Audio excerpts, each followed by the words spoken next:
celebrate and honor an amazing cast of characters we're going to talk about tonight. Coaches, students, an amazing group of swimmers who worked diligently, many long hours putting this event together for us. Mark Roadhamel, Mary Grace Muster, Kim Madby, Damien, a lot of other people who are in advancement and in athletics. Chris Spahn as well. You'll meet him later on this evening.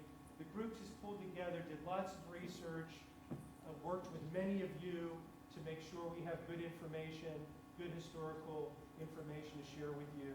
So let's please give them a round of applause.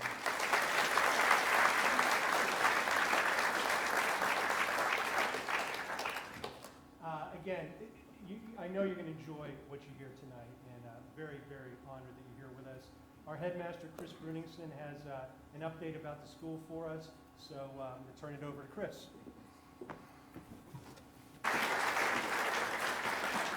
Thank you. It's great to see all of you. Welcome back. We neglected to mention one person for recognition, and he already left, but our pianist tonight, junior Mark Boyd. We're going to tell him that everyone gave him a big round of applause. But it's great to have all of you back. We've gotten such good reviews, since we started this Hall of Fame program 3 years ago, and we really appreciate you supporting it and coming back to take part and honor our athletes. I just have a quick house look like. It's hard to believe if you've been in the field house. If you haven't visited the field house recently, grade to our athletic facility, the Ross Athletic Center. We opened it the end of October last year. It's really just had a transformational impact on the campus. And if you haven't already, I hope that you'll have a chance to take a tour sometime tonight or tomorrow. We published a new strategic plan. This is the fourth strategic plan we've had over the past 15 years or so. We published that last year, and really around 5 major areas of focus. We defined 24 new initiatives and goals. And out of that, there's grown, improvements to the physical plant for sure, and also a lot of programmatic improvements as well.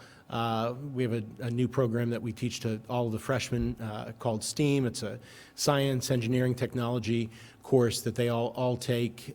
We just installed last year a workshop area called a makerspace. It's a buzzword in education, but it's something we've been doing for a long time, really hands-on activities with kids, and we use that for other courses as well. We teach a course on entrepreneurship called Invention Land, where kids conceive of a product and then take it all the way through the design phase, marketing, distribution, and so forth. It's a semester course, a real popular course for us.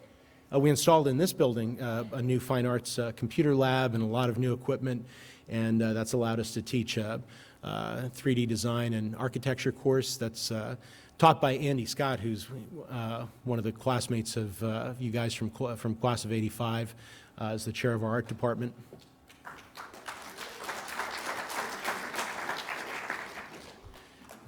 In addition to Mark, we'll tell Andy that he got a round of applause when we see him tomorrow. Thanks. Leadership is a big theme for us. We started a program a couple years ago, and actually Sandy Pigeon, who graduated in 78, right, was and then went on to a career in the Navy as a Navy SEAL. He came back and helped us get that started. We have a low ropes course and a variety of activities that we do throughout the year on the weekends. This year we're formalizing that into a leadership institute where we're going to host a conference on campus, and next summer we'll have some workshops for teachers on this theme of leadership, promoting leadership for boys. And speaking of leadership, that's also the title of our capital campaign, which started in 2002. Do you have a question? Go ahead.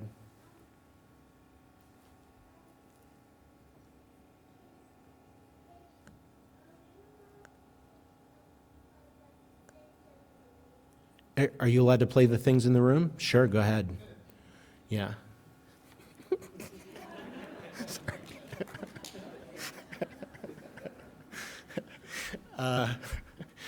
This started off as, like we were saying, this is going to be maybe a $10 million fundraising effort. It ended up being a $27 million campaign. Right now, we're all done with it except for this. We're on this last phase, raising $14 million. Part of that is the athletic center. Part of it is what you all knew as New Dorm when many of you were here, now called Vallejos Hall. It's the one right across from McCall that's being renovated right now, and a lot of other smaller capital projects. But at this point, we're only $2.5 million from our goal, and we're hoping to close in on that between now and the end of the fiscal year. So we're excited about that. We have a number of foundations and some donors we're talking to now. And this is just an overview of some of the things we've done. This is kind of our, at the end of the campaign we did in 2009, these were the improvements we made, the quad, the student center that we were just in for the reception, upgraded and expanded a couple of dorms. And what we've done so far in this campaign, a major renovation at McCall Hall, and of course the track and field, and the new field house, the new entrance. Right now we're working on Vallejos Hall, formerly known as New Dorm. When that's all finished, our beloved Clark Hall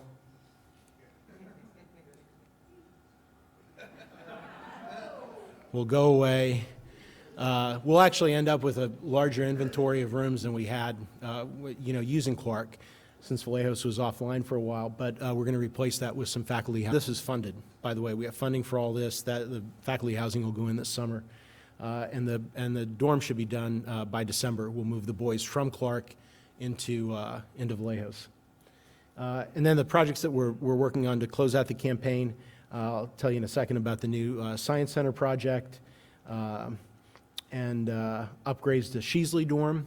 That's the dorm that was the freshman dorm. Some of you knew that. The earlier version of that is Fisher. And the dining hall, some just general renovations to the dining hall. And finally, one that we're working on this fall is renovations to the pond. And when that's done, it'll look better, and more importantly, it'll smell better. So we're all excited about renovations to the pond. This is Vallejos. It's dark now, right? But if you drive by tomorrow, you can see that's in progress. We're adding a faculty apartment, a new day room, and then 6 dormitory rooms in the back. And when that's all finished, it will hopefully look something like that. This is what for many of you was the library when you were here, or if you were graduated in the, say, 60s, it may have actually been the science labs way back then.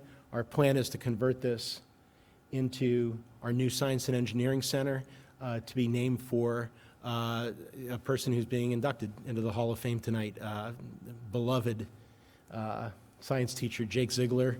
You'll hear more about him tonight. He was a teacher here for 42 years. Tom Salaggi always called him Papa Cougar. He was just the essence of Kiski, and we're really proud that his name will be on this building.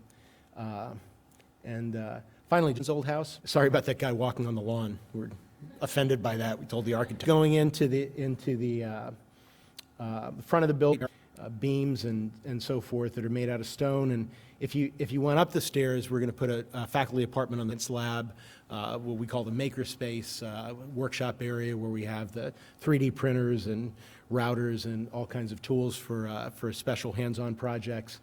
And then closer is the instructional space for freshman science. And then as you go out into the foyer, there's just some general workspaces. And then across the hall, we'll go into the space that's going to be designated for physics and for robotics. We have a great robotics program now. We actually teach two semester courses, introductory robotics and advanced. The near portion is where robotics is. That's a collapsible pen. If you've ever seen robotics competitions, it's all about building these devices and then competing against other teams. And then on the far end is where the new physics instructional lab space will be.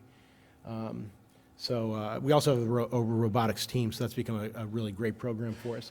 Now, as you go out onto the quadrangle, we're not planning to paint all those buildings white, by the way. It's just As you turn around, you'll see from the quad view the front side of the new Ziegler Science and Technology Center. So we're really hoping that we'll have the funding in place and we'll be able to start that project sometime within the next 12 months. So let me say welcome back again. Thanks for letting me give you a quick update on some of the things that are going on about Kiski, and we'll get to our Hall of Fame program now. Again, welcome back, everyone. Thanks.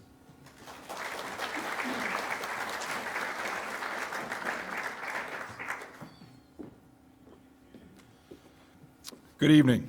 Thank you for coming to Kiski's Athletic Hall of Fame induction ceremony. I'd like to congratulate and welcome Kiski's 2016 Hall of Fame inductees and their guests. The 2016 class is the fourth class elected into Kiski's Athletic Hall of Fame. There are many distinguished athletes, teams, and coaches that have been a part of Kiski's strong athletic tradition, which has made selecting the first four classes a difficult task for the selection committee. The individuals, teams, and coaches honored today represented Kiski with class, dignity, and a spirit of athletic excellence. We will now honor this year's inductees. The first honoree this evening to be inducted into Kiski's Athletic Hall of Fame is Ira Lefty Hill, a 1920 Kiski graduate. Ira, class of 1920, was well known for his athletic prowess and earned the nickname Lefty as a Sandlot baseball star. His outstanding play as a pitcher and first baseman for Kiski helped him to earn a scholarship to the University of Pittsburgh. Mr. Hill was named a captain for both his high school and college teams. His playing days reached a crossroads when he was drafted by the New York Yankees to play first base, but instead chose to attend law school. Mr. Hill enjoyed a highly decorated 46-year legal career. As a side note, the first baseman that was signed while Lefty attended law school was Lou Gehrig. Accepting the award tonight from Mr. Hill is Mr. Hill's grandson, Craig Hill. Craig is a 1985 Kiski graduate.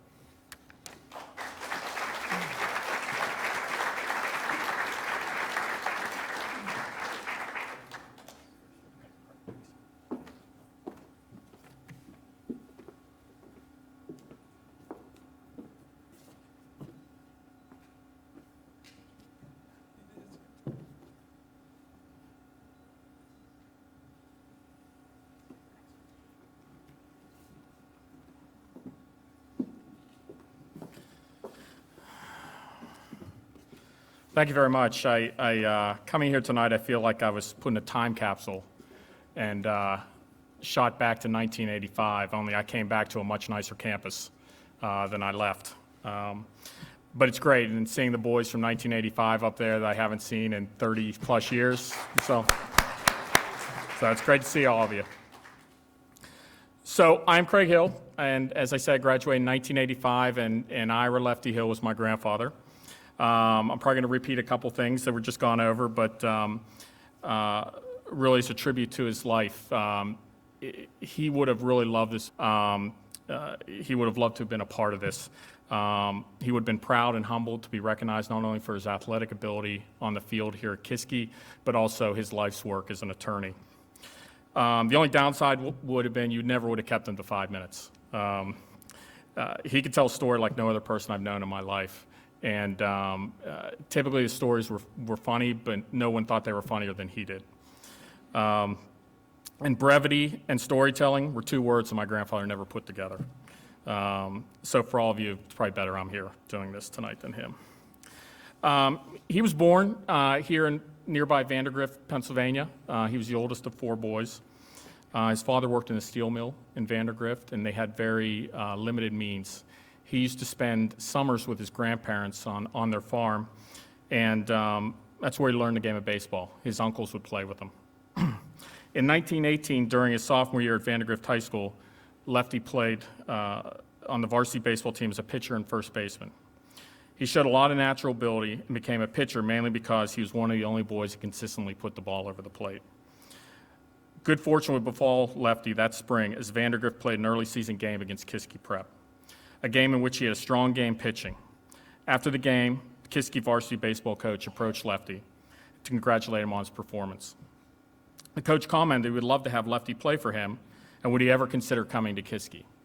Lefty responded, "My parents could never afford to send me to a school like this." The coach told me he would speak with the headmaster of the school, and maybe he could provide assistance for Lefty to attend. Shortly thereafter, Lefty was offered a scholarship to attend Kiski, and he transferred immediately that spring. As would become a common theme in my grandfather's early life, athletics would get his foot in the door. However, he never took anything for granted, and he excelled with the opportunities he was given. Headmaster Wilson never would have provided this unique opportunity if he did not feel Lefty possessed the traits expected of boys attending Kiski. Lefty earned 3 varsity letters for baseball and captained the 1919 Kiski baseball team. Headmaster Wilson was rewarded for the chance he took on my grandfather as he exhibited the traits of great athlete and Kiski boy through leadership, sportsmanship, teamwork, and most importantly, academics. Once again, athletics would open another door for my grandfather as he was offered a full baseball scholarship to the University of Pittsburgh, where he was a 4-year letterman and captain of the 1923 baseball team. It was here playing for Pitt that Ira Hill became Lefty. Throughout his college career, Lefty played baseball during the summers in Brookville, PA. At that time, small towns around western Pennsylvania would field teams and give boys jobs as compensation. In the summer after his freshman year at Pitt, while playing in Brookville, a scout from the New York Yankees came to meet with Lefty.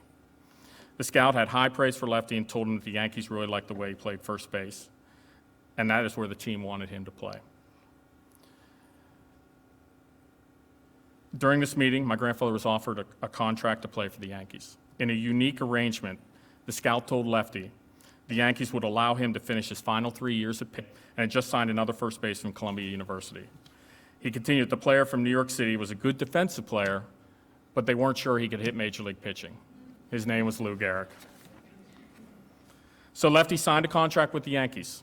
He finished his career with Pitt and graduated in 1924. Late in the final season, the Yankees had informed Lefty they wanted him to join the Yankees while they were playing in Cleveland immediately after his graduation. Unfortunately, in one of his final games at Pitt, my grandfather broke his leg. At the same time, Major League Baseball had just imposed roster limits on their ball clubs. Due to these two circumstances, the Yankees requested that Lefty report to their minor league team in Atlanta. As with the chance he was given with Kiski, baseball afforded my grandfather with an opportunity to advance academically at a higher level that would not have been available to him if he had not played baseball. Upon graduation, Lefty was named the outstanding student athlete at the University of Pittsburgh for 1924. You can find his name etched on a sidewalk that runs between the Cathedral Learning and Heinz Chapel. Baseball had always been my grandfather's first love, and while it opened doors for him, he took advantage by excelling socially and academically. After careful consideration and counsel from people close to him, he elected to forego an opportunity in Major League Baseball and attend law school at the University of Pittsburgh.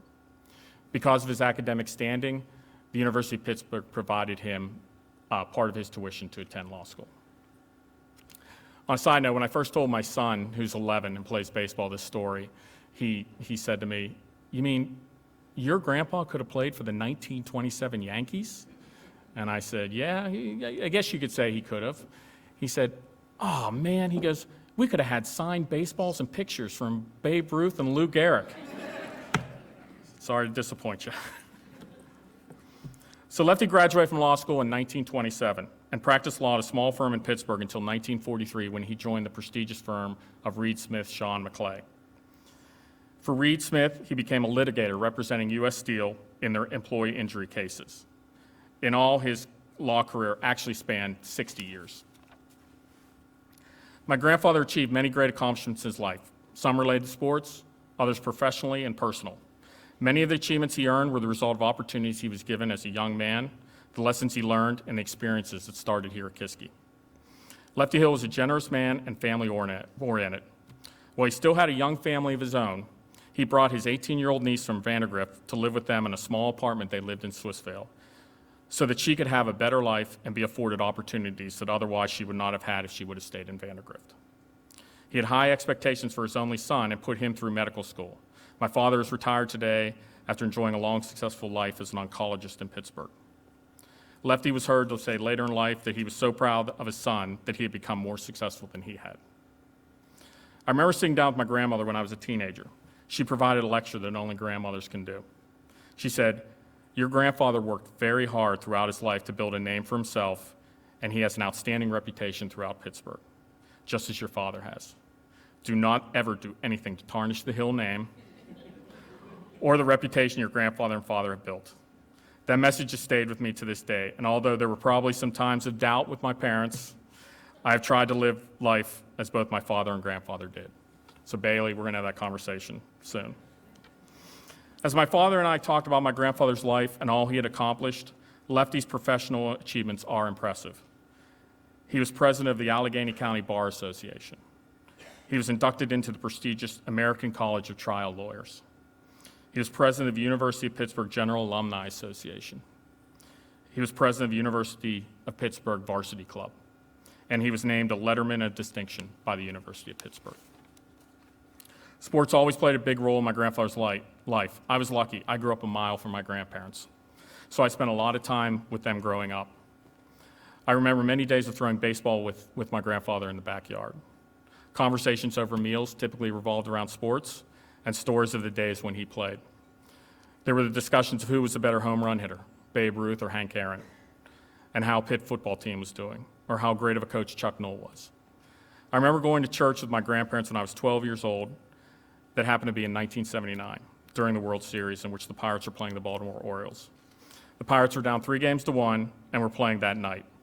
The minister had asked the congregation that if there was anyone they wanted to pray for, to please fill out a card at your seat and submit it with the offering. Sitting between my grandparents, I asked my grandmother if there was anyone I should write down for the minister to pray for, but no one immediately came to her mind. My grandfather leaned over and he told me, "Write, pray for a Pirates win." I did just that and submitted the card. Coincidentally, that's the last time the Pirates ever won a World Series. My grandfather was also a huge Steelers fan. I can remember him walking up the steps of the upper deck at Three River Stadium until he was in his mid-80s. My brother and I never liked to sit next to him at games because he got so excited and typically elbowed you in the side, stepped on your foot, or inflicted some type of pain somewhere when the Steelers did something good in the game. He was just as bad sitting in his living room at home watching the games, a trait that, according to my wife, must have been passed down to me.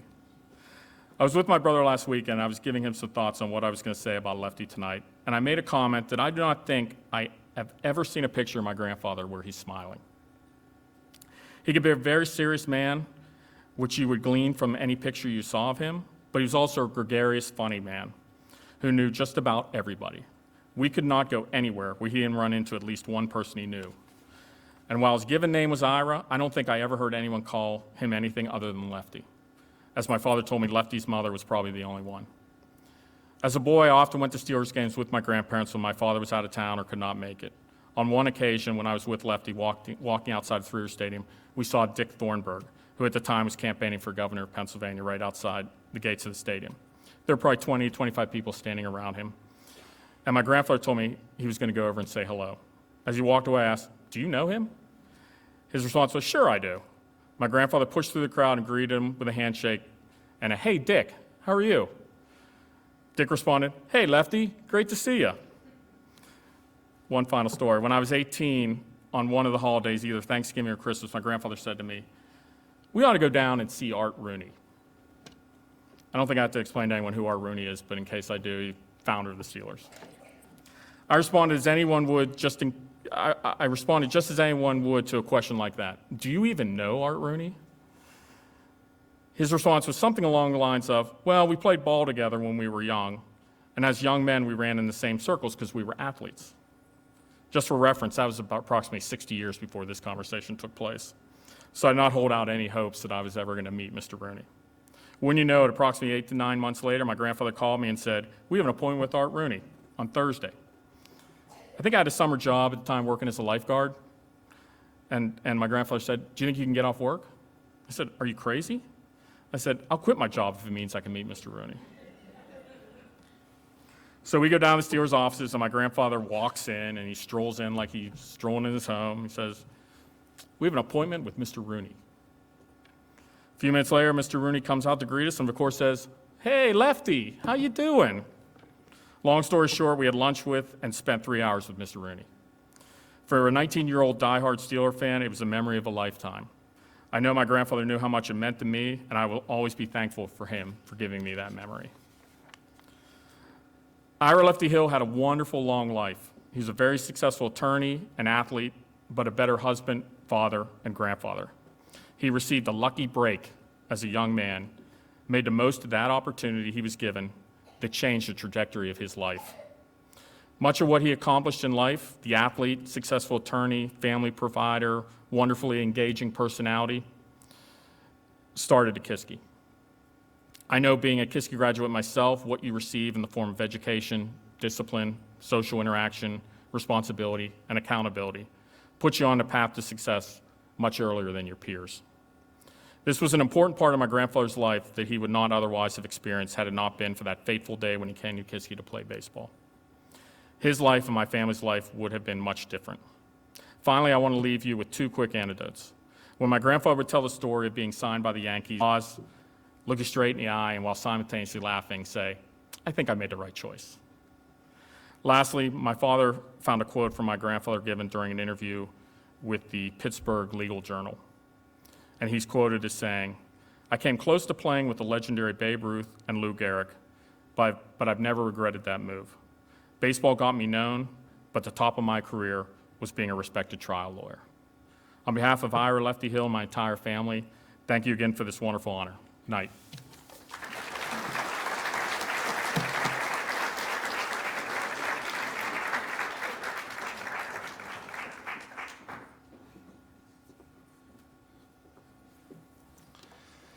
The second honoree to be inducted to the Hall of Fame is Jacob E. Ziegler, Sr. Jacob Papa Cougar Ziegler holds a very unique place in Kiski history. He was involved in numerous aspects of Kiski life during his tenure between 1936 and 1978. Mr. Ziegler taught chemistry and physics while coaching football and the Kiski Rescue Program that he started in 1939. He has the ability to get the maximum amount of work and courage out of anybody, so the impossible may be accomplished. Senior John Nordstrom, 78, remarked about Mr. Ziegler. Accepting the award tonight on his behalf is Jacob Ziegler, Jr., class of 1962.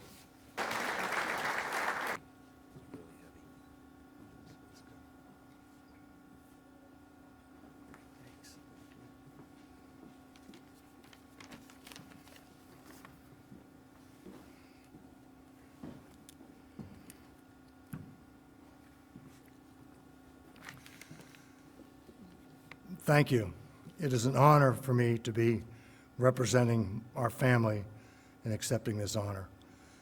My father loved this school, and he, as was said earlier, he had his hand in many, many aspects of it. In addition to being an outstanding physics teacher, Jake Ziegler was an athlete. He was one of 12 children. He was born and raised on a farm in central Pennsylvania. Most of the recreation time the 7 brothers had was spent wrestling on the barn floor. He and 2 of his brothers were on the same national YMCA wrestling team and were national champions. Dad attended a one-room school and was the first student from his one-room school to go on to high school. He played all 4 quarters as a pulling guard of the first football game he ever saw. After high school, football allowed him to enroll at Dickinson College, which was our team. When Dad arrived at Kiski in 1936, there was no wrestling team. His coaching career lasted all. His strong work ethic influenced his approach to coaching. He was blessed with a physique stronger than most. In fact, his nickname among some of his wrestlers his first few years was Herc, short for Hercules. And until the day he stopped coaching, he got down on the mat and wrestled with his wrestlers. He did not tolerate much stupidity. In fact, he kicked his own son off the wrestling team during his freshman year for skipping a practice. It's okay, I forgave him. We did not talk much about it, but if it had not been for the captain of the team my sophomore year, who backed me into a corner and said a few choice words, I might not have wrestled again. The building that stood here was the original gym. The wrestling room was on the 3rd floor, a sweat box.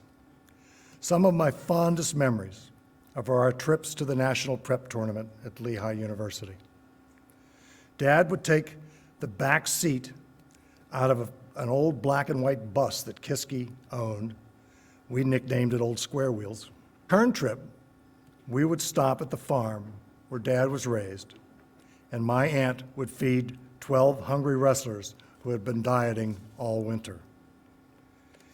Dad coached many, many athletes to successful experience as wrestlers, and it's always dangerous to name a few, as there were many.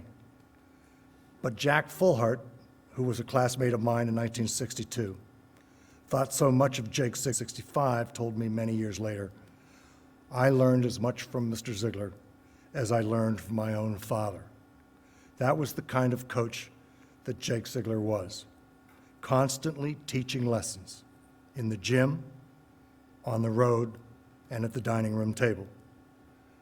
When I started my career as a head wrestling coach at Cranbrook School, I often paused and pondered what Dad would do, and Sister Jean could not be here due to travel distance. But we all would like to thank Kiski for recognizing our father. Jake Ziegler believed, as do most teachers, that his coaching strengthened his relationship with Kiski boys. Thank you.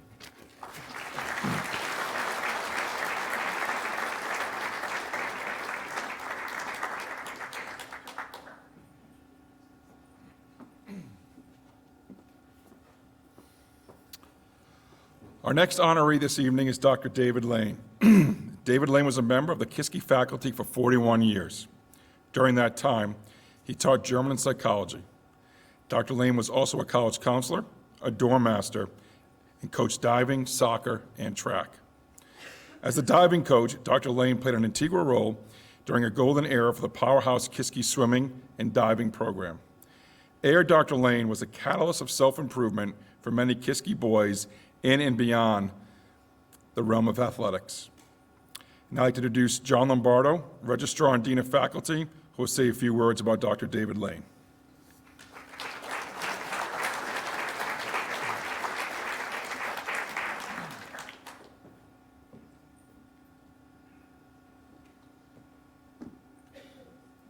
Thank you, Chris.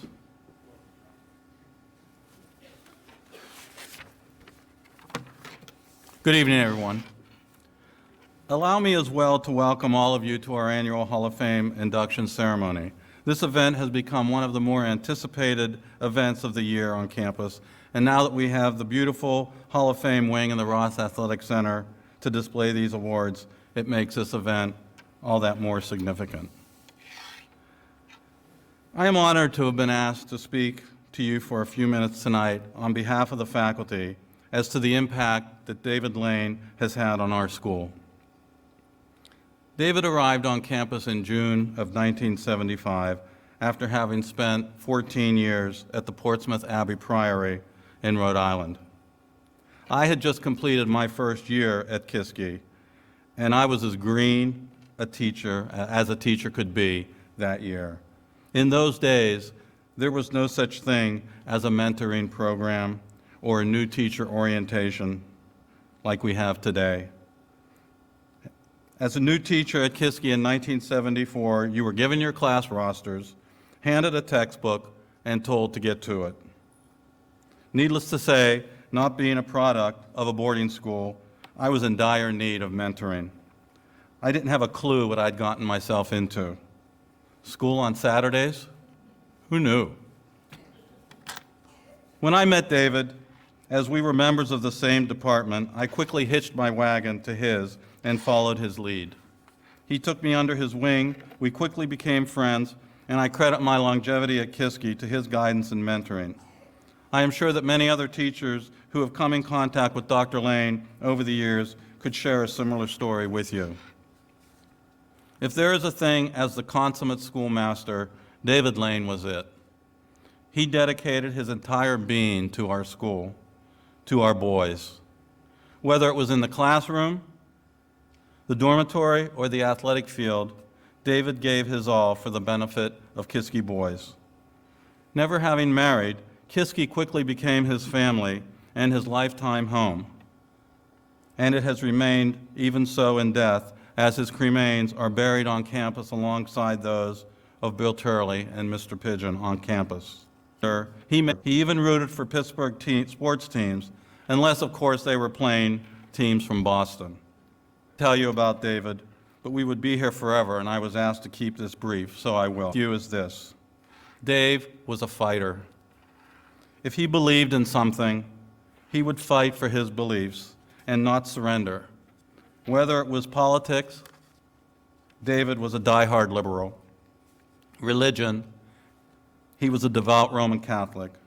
Social issues, he was very much a pro-lifer.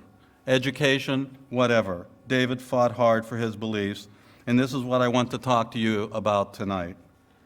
David was ready to fight this last battle of his and fight it with all he had.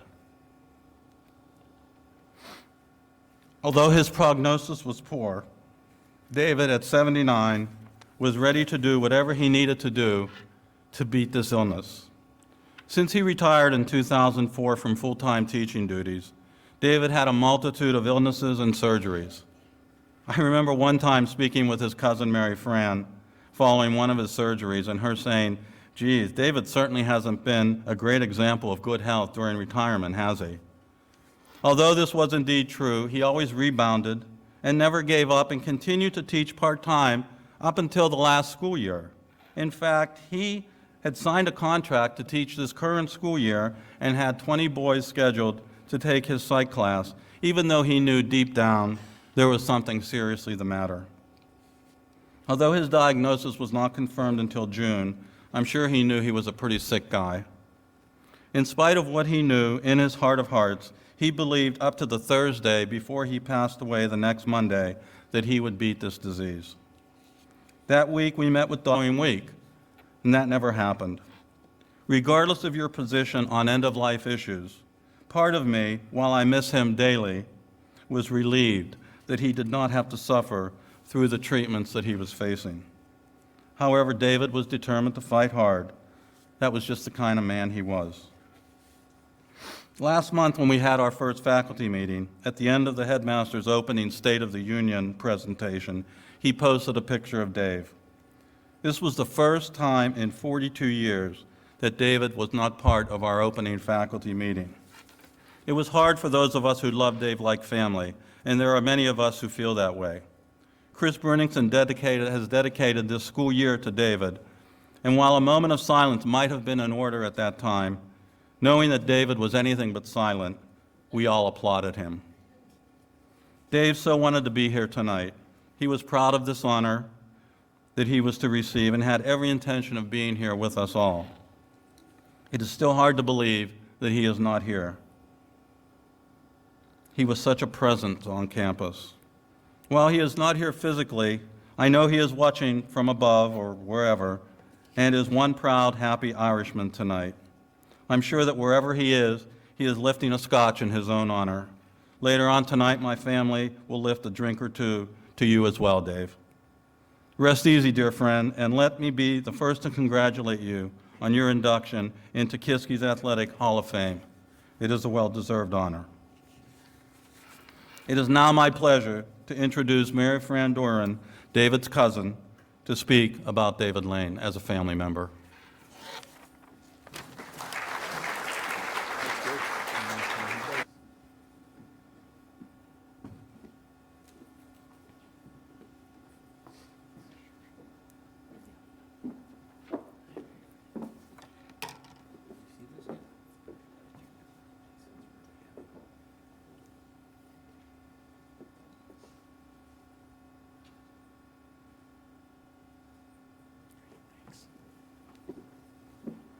Thank you for inviting my husband Bob and myself to join you tonight.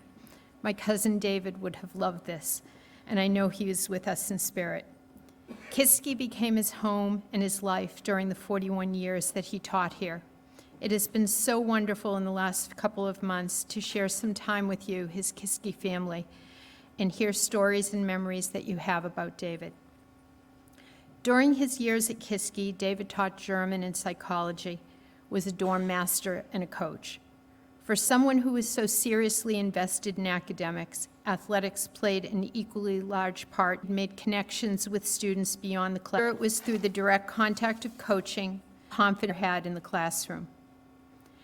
UMass Amherst gave David so many opportunities. It's where he discovered a member and a captain of the men's gymnastics team. He was labored into coaching springboard. When he came to Kiski in 1975 and he told me he was going to serious, clearly it turned out quite well.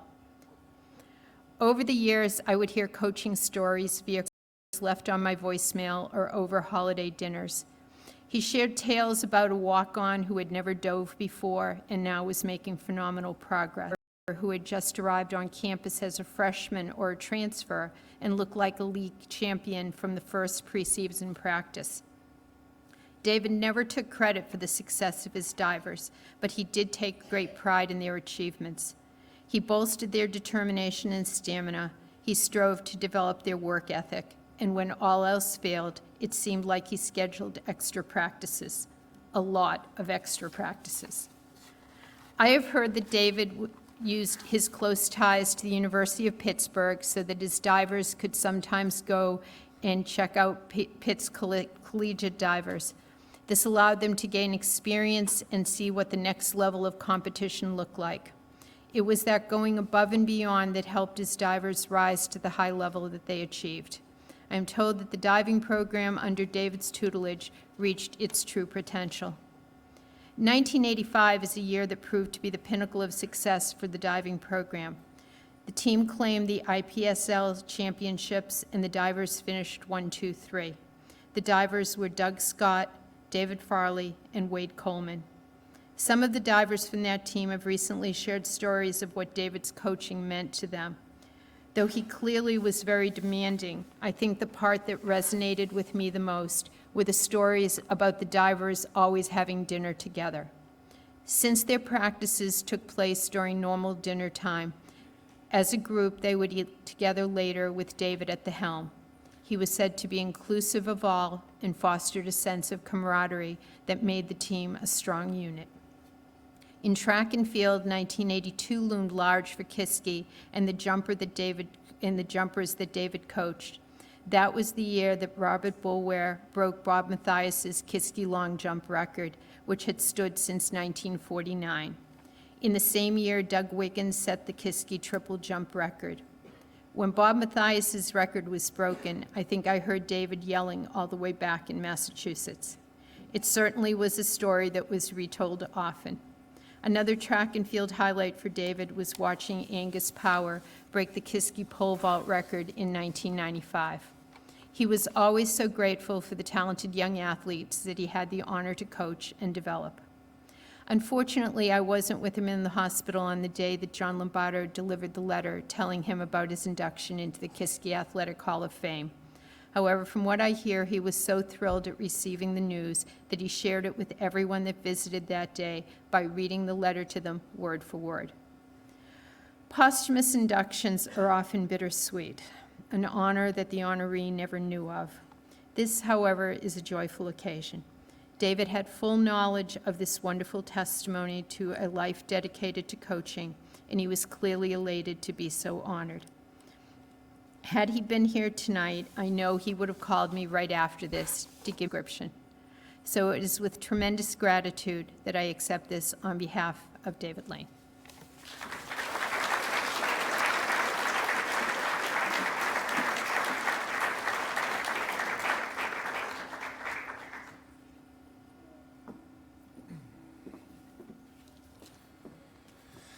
The next nominee tonight is Harry E. Buell, class of 1984. Before graduating in 1984, Harry Buell earned 3 varsity letters for football and 2 each for basketball and baseball. Mr. Buell was a member of the 1983 Independent Prep School League champion baseball team. He led the basketball team in scoring his junior and senior years. His athleticism was perhaps most evident on the football field, where he played offensive guard, defensive tackle, linebacker, punter, and place kicker. Mr. Buell was a leading tackler as a junior and senior. During his final year at Kiski, he was named co-captain of both the football and the Harry Stool Dryer Award. Mr. Buell finished his football career at Bucknell University with 3. Mr. Buell will be accepting the award on his behalf and providing some remarks.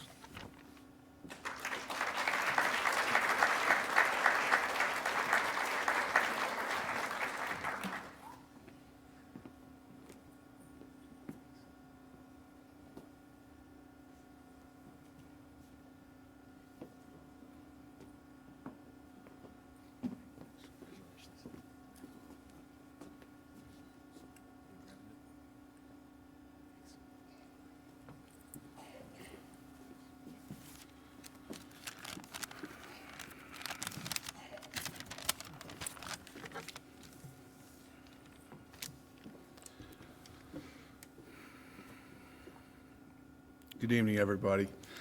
I'm truly honored to accept this award this evening. I mean, they're true legends of this institution.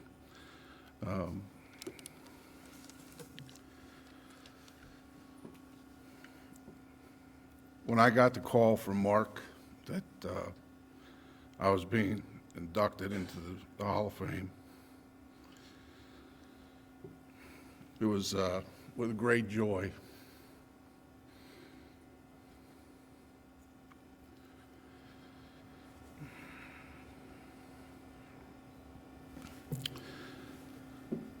Many people have contributed to, my success throughout my career, both in athletics and academics.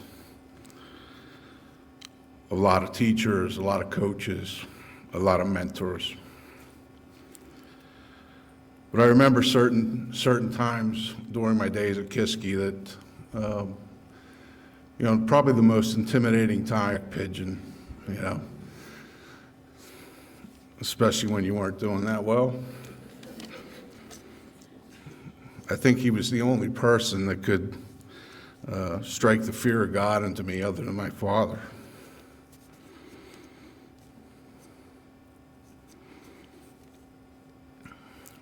When Kiski started the Hall of Fame in 2013 and sent out the flyer for nominees, I was excited about that, but I never imagined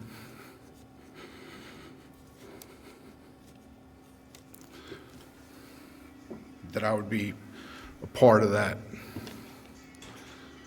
I received a call from a classmate when that first started, and they asked me, "Hey, do you mind if I, put your name in the hat and nominate you?" And I was truly honored by that gesture. And I want to thank Brian Regan for his efforts and his belief in, what I did here at Kiski. The journey to get here, it started as a young boy, 10 years old, up on the fields where the lacrosse field is and the red barn across from Stapleton's Market. My mom used to load up the kids, and we would come up to the field there, and we would practice.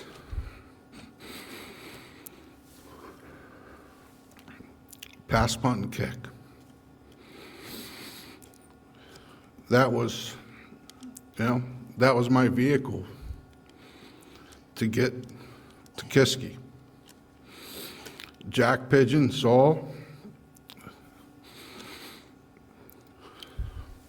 a young man that had determination and wanted to succeed. Jack approached my father, Kiski. My dad said, "I don't know, Jack. I have to ask him, see what he thinks." My dad confronted me with the question, and I thought about it a little bit because I lived in Salzburg. I was going to commute. and I wasn't sure if that was something I wanted to do. But my decision was a lot easier because my best friend,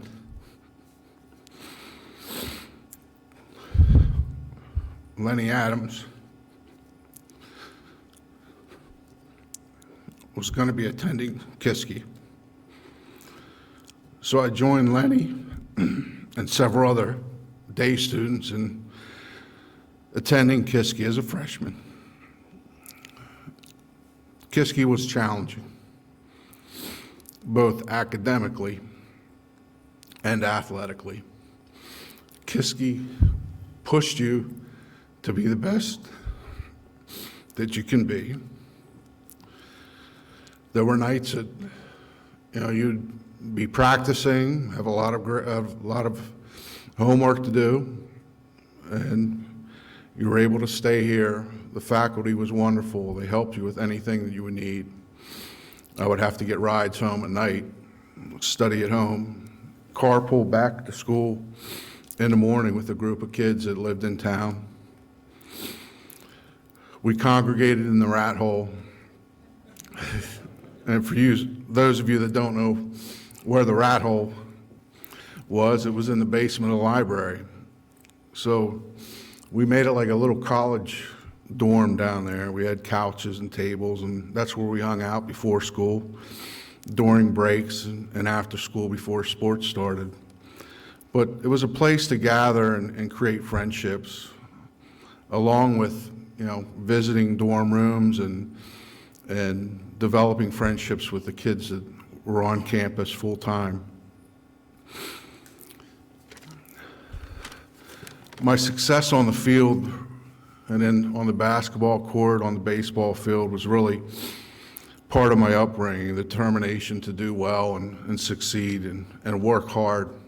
The coaches definitely played a part in my success and directed me in making sure that I got the best out of my ability.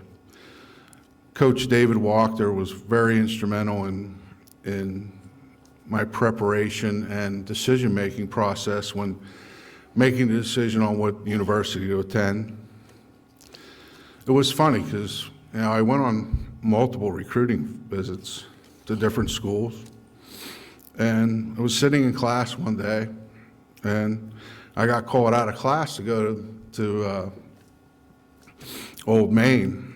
I couldn't think of anything that I did wrong.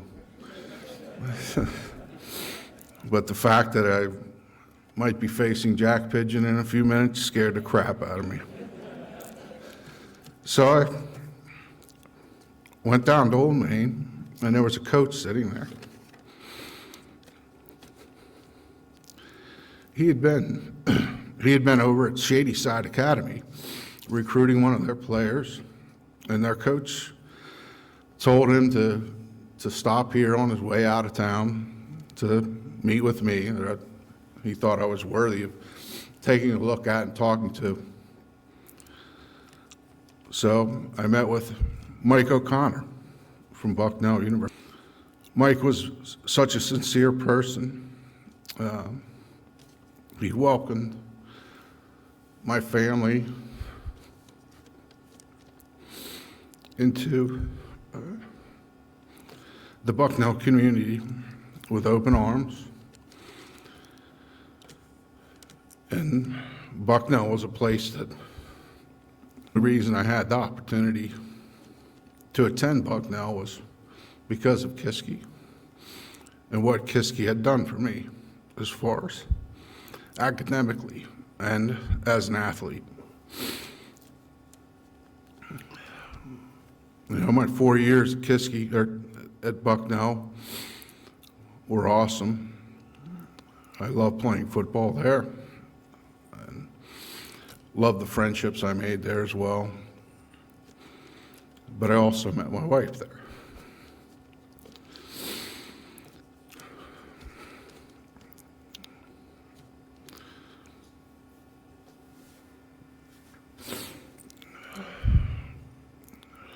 My wife and I will celebrate 25 years of marriage this year. And we have 3 beautiful kids. But none of that would have been possible without this institution. So I really want the alumni back, hosting this wonderful me, that I could be. I hope to come back and enjoy the school for many, many years to come. Thank you.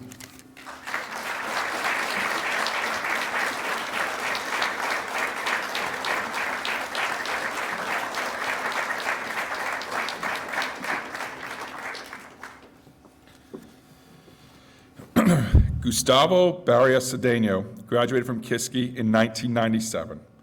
During his time with the school, the swimming and diving program amassed a 23-2 dual meet record and won the Interstate Prep School League relay and championship meets. Between 1995 and 1997, the team finished 4th and 6th, respectively. Individually, Gustavo set style events, Prince Championship events, visited Panama in several international competitions. Gustavo could not be with us tonight, except on his behalf is Wally Morton, Gus's Cleveland State College coach. Thank you.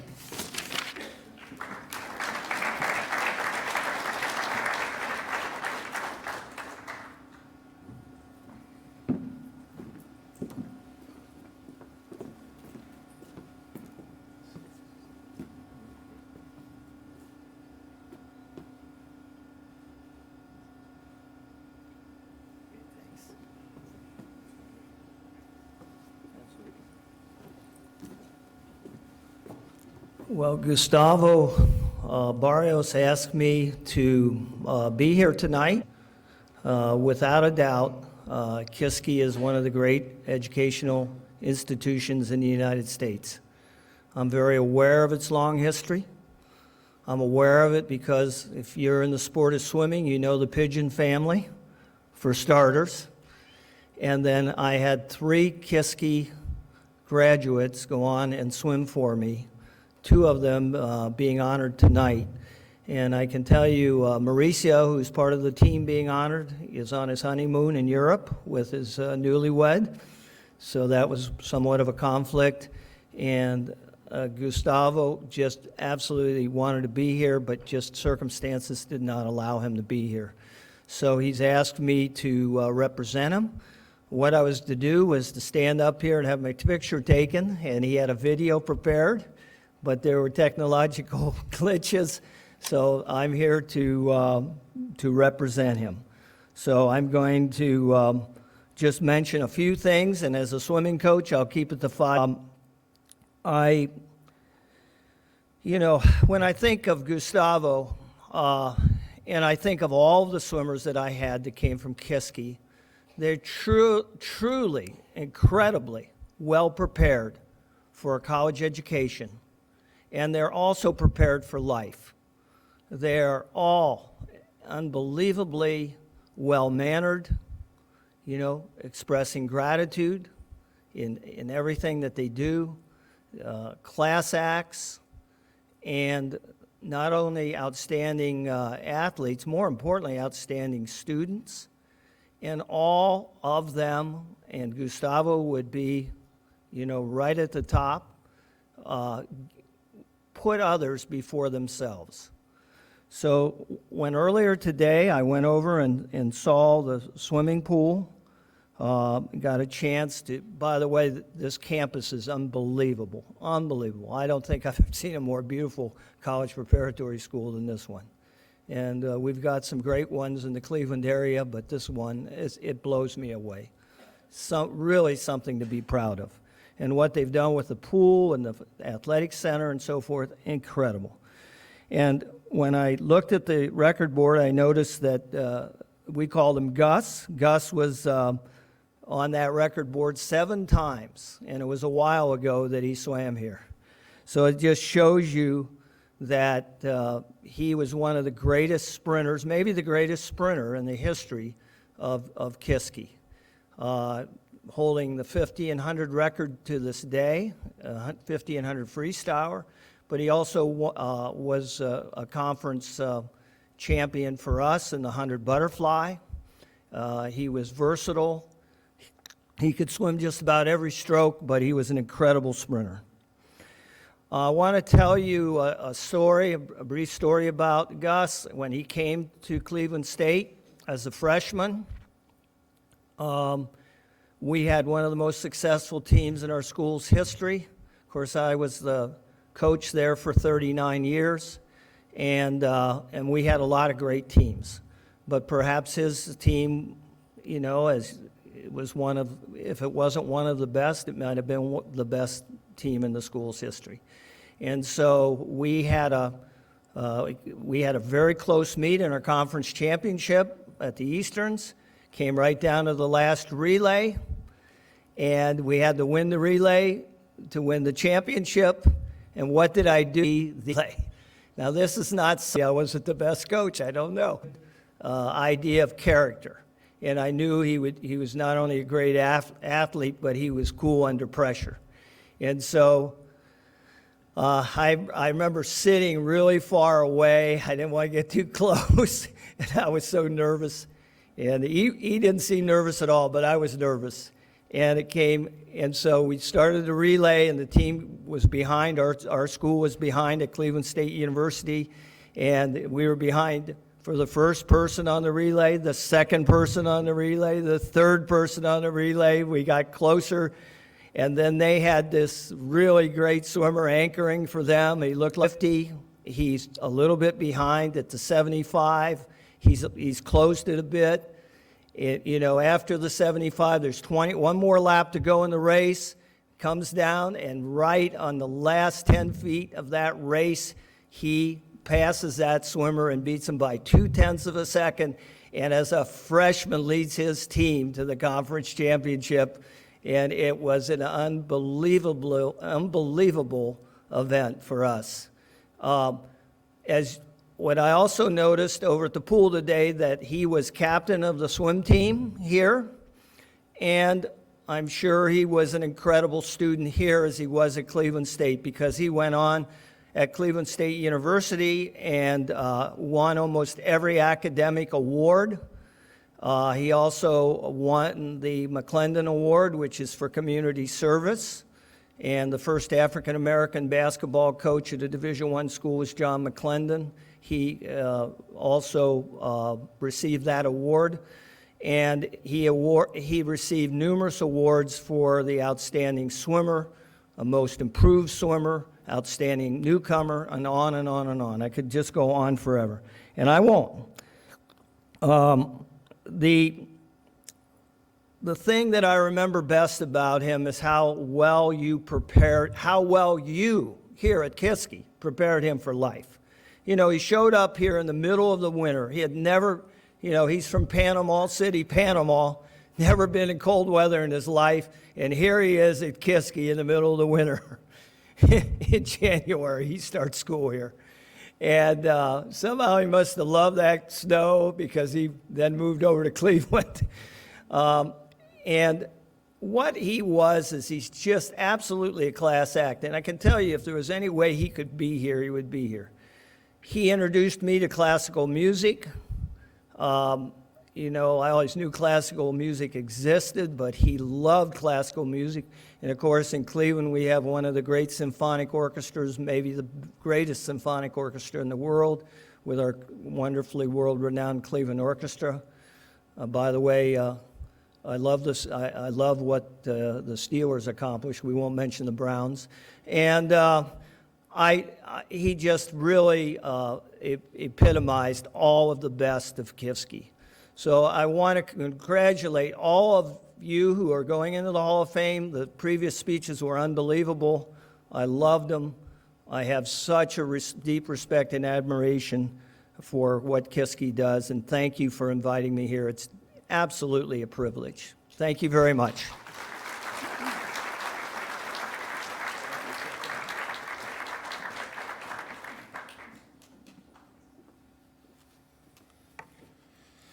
The final inductee this evening is the outstanding 1998-99 Kiski varsity swimming and diving team and their coaches. The 98-99 swimming and diving team was arguably the best during an era of Kiski aquatic dominance. They were undefeated during dual meet competition, capping that portion of the slate with the school's first-ever victory over Mercersburg. They won both the Independent Prep School League, relay, and championship meets. The Cougars nearly swept the IPSL championship, with Kiski taking 11 of 12 events. New records were established in several races throughout the year, with times that were also among the best in the country. The defining moment of a historic season was their best ever second-place finish at the Eastern Interscholastic Swimming and Diving Championship. Accepting the award this evening on behalf of the team is Kelly Pigeon, one of the coaches and a 1985 graduate.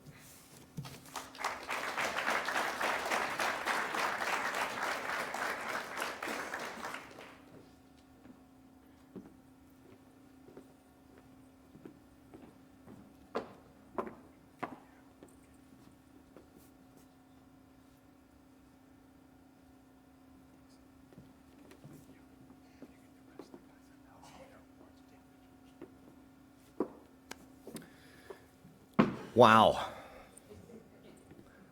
An incredible legacy. You know, I want to apologize first off, or maybe I won't have to apologize because it'll make me keep this very brief. We just moved yesterday, so I have no pens, no paper, no computer, no nothing, so I didn't write anything. So I'm going to do this au naturel or au pigeon style, which is just going to be winging it. But what an incredible legacy. And the first thing that I'd really like to do is get each one of the guys on that team who are here tonight to come up here with me, because I need some tactical support while I do this. And you guys deserve this more than I did. You put the time in. I didn't. Well, I did.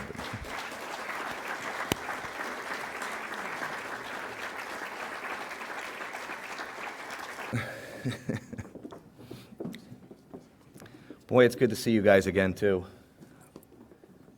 All of you. I'm kind of blown away by the whole thing here. You know, as a coach and a student and a person who's been through what these guys have been through, I certainly understand it on so many different levels. And I was talking to Mike Barefoot tonight, whose son is attending Kiski now, and Mike was one of my teammates on the 85 swim team. We were kind of reminiscing about, you know, the differences between what we went through and how the boys are now at Kiski, and the opportunities that they have here now with the technological advances, the different activities that they do, the different programs here that are great. I'm so glad that that is going on now, but Mike said, man, it's nothing like what we went through. It was hard. He said, these kids have fun. We didn't have fun. I said, well, and I just kind of turned and looked at him for a second, and I said, didn't we? You know, it wasn't the same kind of fun, maybe. I don't know that anybody would argue that getting up at 5:30 in the morning, walking through snow to dive in a freezing cold swimming pool, and then having to go to class was necessarily the definition of fun. But, well, my dad might have thought that, or Bill Bauer, but I certainly didn't. But when you've done it with a group of guys, and you've been through a whole lot of different experiences that are not fun, you look back on it after you've worked your tail off for something that was really, really important, and preparing yourself for what's really, really important in your life. It was fun. You look back at it with an incredible fondness that you just can't measure by any stretch of the imagination unless you've been through it. It's kind of like, I guess, going through the Marine Corps, right, Joey? I don't know. But it's a special thing that happens here at Kiski, and it doesn't matter what the technology is. It's still happening now. It happened back in Jake Ziegler's day. It happened back in Harry Stuhldreher's day.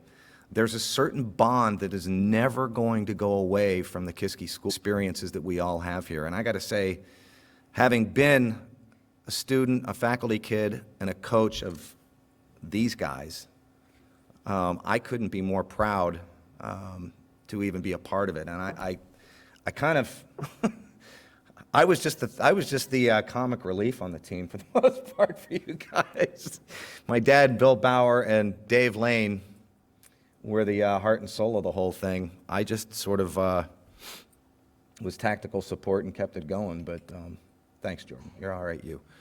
So I want to, on behalf of my father, on behalf of Bill Bauer, on behalf of Dave Lane, I just want to say congratulations to you guys. You guys were amazing to work with. You were a lot of fun, and I will never forget being a coach for you guys. It was a tremendous honor that I will live with for the rest of my life and be very grateful for. So big round of applause for these guys. Shut up.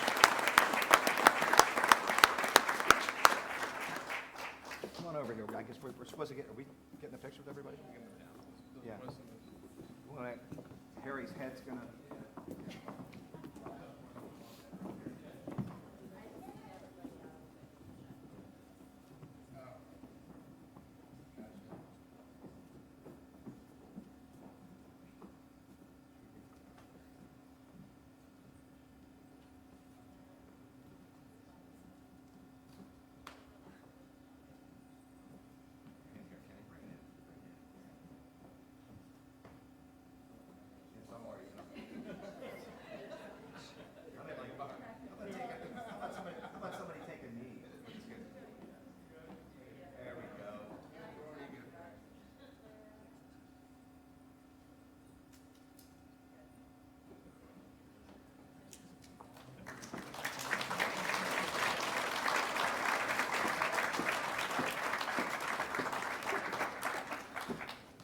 Recess has been canceled.